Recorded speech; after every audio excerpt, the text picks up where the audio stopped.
کو میں انداز سن رہا ہوں عمران خان کے خلاف ایک اور بڑی پریس کانفرنس یا بڑا انٹرویو تیار ہے صداقت عباسی اور عثمان ڈار کی طرح، اور اس پریس کانفرنس کے بعد یا اس انٹرویو کے بعد عمران خان صاحب کہیں کے نہیں رہیں گے. بہت کچھ ایسا ہوگا جو عمران خان صاحب کی ذاتیات یا ذاتی زندگی سے متعلق ہوگا اس انٹرویو یا اس پریس کانفرنس میں. طریقہ بدل رہا ہے نا. اور دوسرا یہ کہ چند روز باقی رہ گئے اور عمران خان صاحب کے لیے یہ چند روز بہت زیادہ مشکل ہوں گے جیل میں گزارنا. عدالتوں نے عمران خان صاحب کو اس طرح ریلیف دینا بند کر دیا ہوا ہے، لہذا اب خان جو ہیں وہ جیل میں پریشان ہیں بہت زیادہ، اور ان کے وکیل عدالتوں میں جا کر ٹکرے مارتے ہیں، لیکن وہ جو چاہتے ہیں پہلے کی طرح وہ لے نہیں پا رہے. تو ان معاملات پر بات کرنے سے پہلے گزارش اپنے دیکھنے والوں سے جنہوں نے ابھی تک میرا چینل سبسکرائب نہیں کیا ان سے کہ وہ برائے مہربانی چینل سبسکرائب کریں، اور اگر ویڈیوز ویلاگز پسند آئیں تو لائک کمنٹ اور شیئر بھی ضرور کریں. تو جناب عمران خان صاحب کو جس طرح بنایا گیا تھا اس طرح مٹایا جا رہا ہے. بنانے والا وہی ہے، مٹانے والا بھی وہی ہے. سیاسی طور پر میں بات کر رہا ہوں، ویسے بھی انسان کو بنانے والا بھی ایک ہوتا ہے، مٹانے والا بھی وہی ہوتا ہے، رب کی ذات.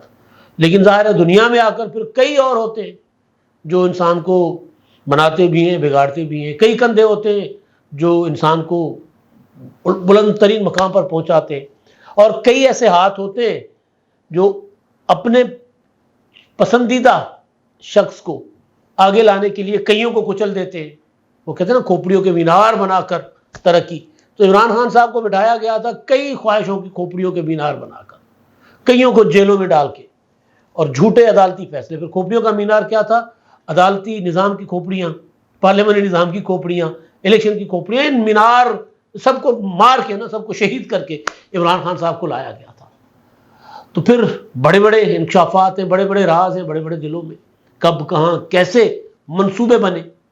ابھی جو کچھ ہو رہا ہے، ابھی تو ہو رہا ہے ریسنٹ پاسٹ، یعنی عمران خان کی حکومت ختم ہونے کے بعد اور 9 مئی کے بعد کے واقعات. صداقت عباسی کی پریس کانفرنس ہو، علی زیدی کی پریس کانفرنس ہو، عثمان ڈار کی پریس کانفرنس ہو، مولوی محمود کی پریس کانفرنس ہو، لمبی چوڑی لسٹ ہے. شیریں مزاری صاحبہ کی پریس کانفرنس ہو، پرویز خٹک صاحب ہو، محمود خان خٹک ہو. یہ سارے وہ لوگ ہیں جنہوں نے 9 مئی کے بعد کے واقعات پر آ کر بات کی. یعنی 9 مئی اور اس کے بعد کہ جو کچھ ہوا اس کے پیچھے عمران خان تھا، یا پھر یہ کہ ہم اس کی مذمت کرتے ہیں اور ہم عمران خان کے ساتھ نہیں ہیں، سیاست چھوڑ دی گھر چلے گئے. فواد چودھری صاحب سیاست چھوڑ دی گھر چلے گئے. عمران خان کا جھنڈا نہیں اٹھایا ہوا کسی نے. اسد عمر صاحب پی ٹی آئی چھوڑی نہیں ہے، پی ٹی آئی کے ساتھ بھی نہیں ہے. انہوں نے کہا کہ اگر میں آج عدالت میں تھے، ان سے سوال ہوا کہ آپ بھی کوئی انٹرویو دینے جا رہے ہیں، تو انہوں نے کہا کہ جی میں نے اگر صداقت عباسی اور عثمان ڈار بننا ہوتا تو بہت پہلے بن چکا ہوتا. لیکن بہت سے ہیں جو تیار پڑے ہوئے، اب قسطوں میں مال نکالا جا رہا ہے، سامنے لایا جا رہا ہے. وہ اسرائیل کی شاعر ہے شاکر شجاع آبادی، میرا خیال ہے ان کا ایک شعر ہے جس کا مطلب یہ ہے کہ جان نکالنی ہے تو قسطوں میں نہ نکالو، ایک دم ہی نکال دو. میری جان بھی چھوڑا اوکھا ہے، کچھ اس طرح کا کوئی شعر ہے، مجھے یاد نہیں آ رہا، وہ شعر پورا یاد نہیں آ رہا، مطلب اس کا مجھے یاد آ رہا ہے. مطلب یہی ہے کہ قسطوں میں کیوں جان نکال رہے ہو بھائی، ایک بار ہی مار مکا دے. تو خان صاحب کی اب جان، سیاسی جان نکالی جا رہی ہے قسطوں میں، تھوڑی تھوڑی. مطلب ایک پریس کانفرنس، کچھ دنوں کے بعد دوسری پریس کانفرنس، یا پھر ایک انٹرویو، کچھ دنوں کے بعد دوسرا انٹرویو.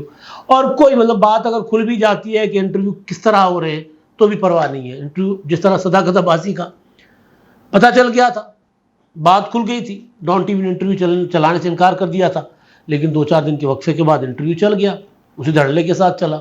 پھر اس پر ہم لوگوں نے ویلاگ بھی کیا اسی دھڑلے کے ساتھ. اب جو بات سامنے آ رہی ہے وہ بڑی دلچسپ ہے، اور وہ یہ ہے کہ اب آیا چاہتے ہیں شیخ رشید احمد صاحب، لال حویلی والے، پنڈی بوائے اپنے آپ کو کہتے ہیں نا، کہ میں پنڈی کا لال ہوں اور میں بکتا نہیں ہوں، نسلی ہوں، اصلی ہوں، میں وفا نبھاتا ہوں. وفا نبھانی تھی تو اس نواز شریف سے نبھاتے جس نے بنایا تھا، وفا نبھانی تھی تو پھر اس جی ایچ کیو کے ساتھ نبھاتے جس نے بنایا تھا. نواز شریف کے ساتھ تھے، نواز شریف کا ساتھ چھوڑ دیا مشرف کے لیے. مطلب ظاہر ہے سیدھی بات ہے، سر پہ ڈنڈا پڑا، چھوڑ دیا کہ جی نہیں نواز شریف نہیں، اب ہم نے بدل لیا ہے اپنا مہرہ، ہم دوسرا مہرہ استعمال کریں گے. شیخ رشید صاحب آگے نواز شریف کی ذات کے متعلق اتنا گند گھولتے، اتنی گندی گندی باتیں کرتے پریس کانفرنسوں میں، گالم گلوچ جو بھی. اس سے پہلے نواز شریف کے کہنے پر محترمہ بینظیر بھٹو شہید کے اوپر غلاظت، کیچڑ سے بھری زبان استعمال کیا کرتے تھے شیخ صاحب. آج کل لاپتہ ہے، پتہ نہیں کدھر ہے. منصور علی خان صاحب نے اپنے ویلاگ میں ایک اشارہ دے دیا، بڑا واضح نام دے دیا کہ شیخ رشید یا اس طرح کا. اب شیخ رشید صاحب کی پریس کانفرنس یا شیخ رشید صاحب کا انٹرویو اس بات کے مطابق تیار پڑا ہوا ہے جو کہ انہوں نے کہا کہ وہ کیا بھیجتے کبوتر، ہم تو بمبو شمبو مارتے ہیں نا. نجم سیٹھی صاحب تو بڑے آدمی، انہوں نے چڑیا رکھی ہے، اور منصور علی خان صاحب نے کبوتر شبوتر پالے ہوئے ہیں، تو ہم نے وہ بمبو رکھا ہوا ہے. وہ بمبو مار کر نا پتہ کرتے ہیں اندر کیا ہے، بوری میں چاول ہے، بوری میں گندم ہے، بوری میں بھوسا ہے، کیا ہے. دماغ میں بھوسا ہوتا ہے نا بھرا ہوا تو وہ بمبو شمبو مار اپنا کبوتر شبوتر بیچ کے نا منصور علی خان صاحب کہتے ہیں کہ جی شیخ رشید کا معاملہ تیار پڑا ہوا. انہوں نے اشارہ دیا ہے، انہوں نے کھل کے اس پر بات دی کہ ایک جملہ بول کر نکل گئے. اب ہو سکتا ہے وہ خود ہی انٹرویو کرنے بیٹھ جائیں، کوئی پتہ نہیں ہے. لیکن بہرحال انہوں نے جنہوں نے انٹرویو کیے تھے ان کی تو ٹھیک ٹھاک وہ ان کے اوپر ویلاگس کیے تھے. لیکن بہرحال میرا خیال ہے اگر صحافی کو انٹرویو آزادانہ حیثیت میں وہ آ کر دیتا ہے کہ جی میں انٹرویو دینا چاہتا ہوں، پھر صحافی کا کام ہے سوال کرنا کہ بھائی کسی کے دباؤ میں آ کر دے رہے ہو، اپنا جو ضمیر سلا دیا ہے، کوئی لال حویلی کا معاملہ ہے، کوئی اور مقدمات ہیں، کوئی پریشر ہے، مطلب اس طرح کا. تو بہرحال اب شیخ رشید صاحب کا انٹرویو، اب یہاں سے میں شروع ہو رہا ہوں. میں شیخ رشید نے انٹرویو میں کیا کہنا ہے؟ شیخ رشید انٹرویو کریں گے، آ کر کہیں گے کہ جی 9 مئی عمران خان نے کیا، منصوبہ عمران خان نے بنایا تھا. ابھی جو صداقت علی عباسی نے انٹرویو دیا نا، اس میں انہوں نے کہا کہ شیخ رشید اس گروپ میں تھے، جو شیخ رشید ویسے بھی اسی گروپ میں ہوتے، جلا دو، تباہ کر دو، مار دو، ختم کر دو، بھسم کر دو، وہ اس طرح کی بات نا. پھر وہ عجیب و غریب قسم کی ڈکشن اس کی ہے، کیا ہوتا ہے رنگ پسٹن بیٹھ جانا اور یہ کرنا وہ کرنا. اب شیخ صاحب کے اپنے رنگ پسٹن بیٹھ گئے ہوئے. شیخ صاحب اگر انٹرویو دیں گے، ان کی اگر پریس کانفرنس ہوگی تو وہ کیا کہیں گے؟ ایک تو سارا کا سارا بتا دیں گے کہ کب کہاں کیسے منصوبہ ہوا، اور شیخ صاحب مخبر رہے ہیں قمر جاوید باجوہ صاحب کے، عمران خان صاحب بند کمرے میں یا کار میں یا گاڑی میں، جو بھی ان کے پاس بلٹ پروف گاڑی یا بم پروف گاڑی ہے اس میں ہوتے تھے. شیخ رشید صاحب اگر ساتھ بیٹھے تو اچیچا جس کو کہتے ہیں نا، جان کے وہ قمر جاوید باجوہ صاحب کے خلاف لوز ٹاک کیا کرتے تھے عمران خان صاحب، بد کلامی جس کو کہتے ہیں. تو شیخ رشید صاحب ادھر پہنچا دیتے تھے بات، اور عمران خان کو یہ پتا ہوتا تھا کہ شیخ ان کا مخبر ہے، تو جان کے جب بات کرنی تو شیخ کے سامنے کر لیتے تھے. اور پھر شیخ رشید صاحب نے پھر بعد میں بھائی 9 مئی کا واقعہ یا ایون تحریک عدم اعتماد، اس کے بعد بھی شیخ صاحب نے کہا نہیں کہ میں اصلی نسلی ہوں، میں کھڑا ہوں.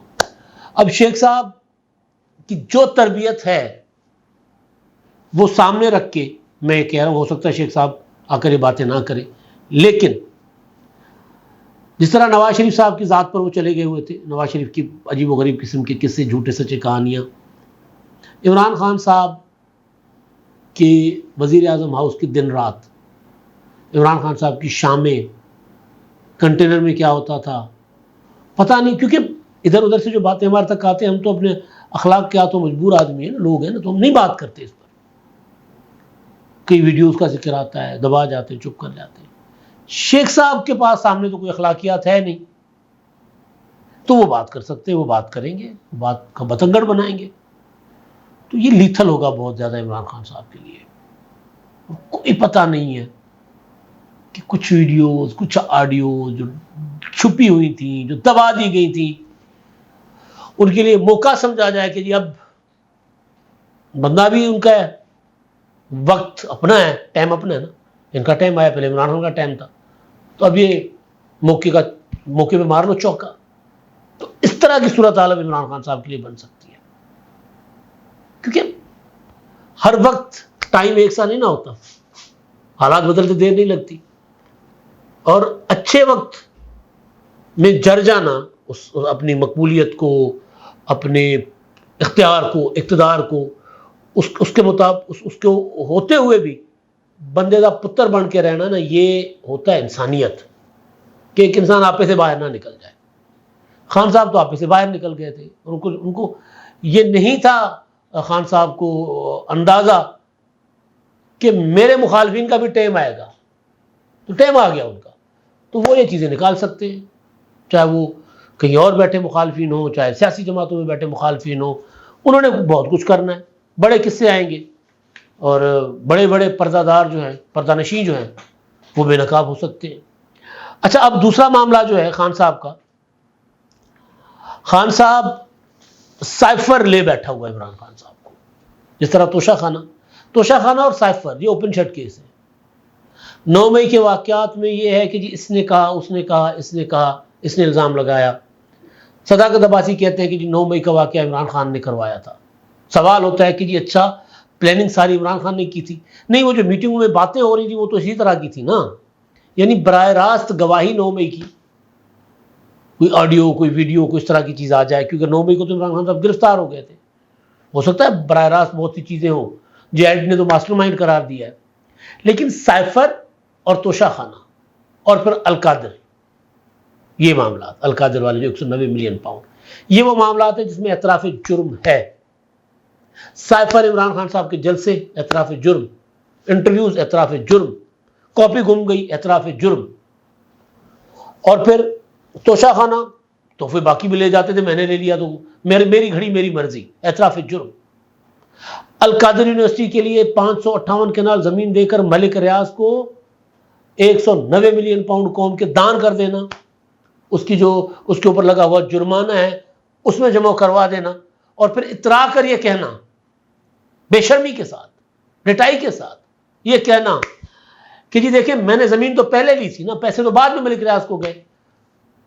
تو اسی پر میں اکثر گزارش کیا کرتا ہوں کہ کبھی بھی کوئی بھی افسر، چاہے وہ پٹواری ہو، وہ اگر آپ کے ساتھ کسی 2 نمبر کام میں ملوث ہے تو وہ کہے گا بیٹا پہلے ادھر پیسے رکھو، یہ نہ ہو کہ میں نے سارا کچھ تمہارے حق میں لکھ کے دے دیا اور بعد میں تم پیسے نہ دو، پہلے پیسے رکھو پھر کام ہوگا۔ پھر مکتا یہ ہے کہ جناب اتنا ایڈوانس، اتنا کام ہونے کے بعد۔ تو ایڈوانس میں عمران خان صاحب کو ملک ریاض صاحب نے 458 کنال زمین دی تھی، اور پھر کام ہونے کے بعد باقی بہت کچھ دیا ہوگا جو عمران خان کہہ رہے ہیں کہ جنہوں نے پھر یونیورسٹی بھی خود ہی بنا کر دے دی مجھے۔ تو 190 ملین پاؤنڈ میں اربوں روپے کی زمینیں اور اربوں روپے کی کنسٹرکشن اور ہیرو کے ہار اور نہ جانے کیا کیا سارا کچھ آیا۔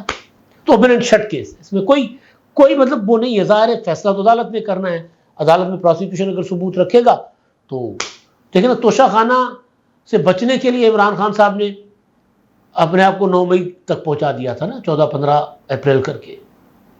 تو اب سائفر بھی اسی اسٹیج پر آ گیا ہے جس اسٹیج پر 14-15 مارچ کو، بالکل وہی، ذرا چیک کریں نا تاریخیں، 18 مارچ کو توشہ خانہ کی عمران خان صاحب کے اوپر فرد جرم عائد ہونی تھی، نہیں پیش ہو رہے تھے، 4-5 تاریخیں استثناء لے لیا، نہیں پیش ہو رہے تھے، تو ہوا کیا، عدالت نے اریسٹ وارنٹ جاری کر دیا، ناقابل ضمانت، پہلے قابل ضمانت پھر ناقابل ضمانت، 14 مارچ کے لیے، 18 مارچ کے لیے، 14 مارچ کو پولیس اس پر گئی عمل درآمد کروانے، تو خان صاحب نے حملہ بلوا دیا، پولیس پر حملہ کروا دیا، سب کو پتہ ہے کیا کیا، پولیس پر پیٹرول بم، گلیلے، گاڑیاں جلائیں، پتہ نہیں کیا کیا ہوا۔ بچنا تھا توشہ خانہ کے فرد جرم سے، فرد جرم عائد ہونے کے بعد ہی مقدمہ سزا کی طرف جائے گا یا بریت کی طرف جائے گا، تو فرد جرم عائد ہونے کو ڈیلے کر رہے تھے عمران خان صاحب۔ بہرحال اس میں پھر سزا ہو گئی، سب نے دیکھا، اب وہ معطل ہے سزا، 3 سال کی سزا، 5 سال کی نائل لی، ابھی وہ معطل ہے۔ اب آ رہا ہے سائفر، 17 کو سائفر کی ہے پر فرد جرم عائد ہونا عمران خان کے اوپر اسپیشل کورٹ میں۔ عمران خان کے وکیل سردار لطیف کھوسا صاحب نے ایک پٹیشن دائر کی، درخواست دائر کی اسلام آباد ہائی کورٹ میں۔ اس میں انہوں نے کہا کہ اچھا ایک پٹیشن اور بھی دائر ہوئی ہے کہ جی اس کو خارج کر دیں، مقدمہ قابل سماعت ہی نہیں ہے، ٹرائل ہی نہیں ہو سکتا اس میں۔ اسی میں پھر انہوں نے ایک اور درخواست دائر کر دی کہ کارروائی روکی جائے، عدالت کو منع کیا جائے سماعت کرنے سے۔ بہرحال اسلام آباد ہائی کورٹ نے کہا کہ جی اچھا ہم دیکھتے ہیں، اور پھر یہ کہا کہ جی دونوں درخواستیں جو ہے نا یکجا کر لیں، ایک ہی مقدمہ بنا کر ایک ہی وقت میں سماعت کریں، اور عدالت سے استدعا کی گئی چیف جسٹس سے عامر فاروق صاحب سے کہ جی آپ اس کو آرڈر تو جاری کر دینا کم از کم کہ جو اسپیشل کورٹ ہے وہ سماعت نہ کرے، وہ کارروائی نہ کرے. تو انہوں نے کہا کہ چلیں ہم کوئی آرڈر دے دیں گے، نکال لیں گے آرڈر. ادھر بشریٰ بی بی صاحبہ، ان کو القادر والا جو معاملہ ہے اس میں گرفتاری کا خطرہ ہے، تو وہ گرفتاری سے بچنے کے لیے عدالت گئی. عدالت کو کہا کہ جی اگر گرفتار کرے مجھے نیب تو کم از کم نیب مجھے جو ہے وہ اپنا پہلے بتائے. نیب نے کہا کہ جی گرفتاری کی ضرورت ہی نہیں ہے. احتساب عدالت کے جج محمد بشیر نے کہا کہ جی اگر نیب گرفتار کرنا ہی نہیں چاہ رہا تو پھر آپ درخواست کیوں لے کر آ گئی ہیں، لے جائیں درخواست واپس، ناقابل سماعت. تو یہ صورتحال بنی ہوئی ہے. تو یہ جو اگلے 3-4 دن ہے نا، 5 دن، 5واں دن تو ہوگا نا 17، یہ خان صاحب کو نیند نہیں آئے گی. خان صاحب بہت پریشان ہوں گے اور ان کی ذہنی حالت کا میں آپ کو کل کے کسی ویلاگ میں گزارش کروں گا. اب تک کے لیے اتنا ہی. اللہ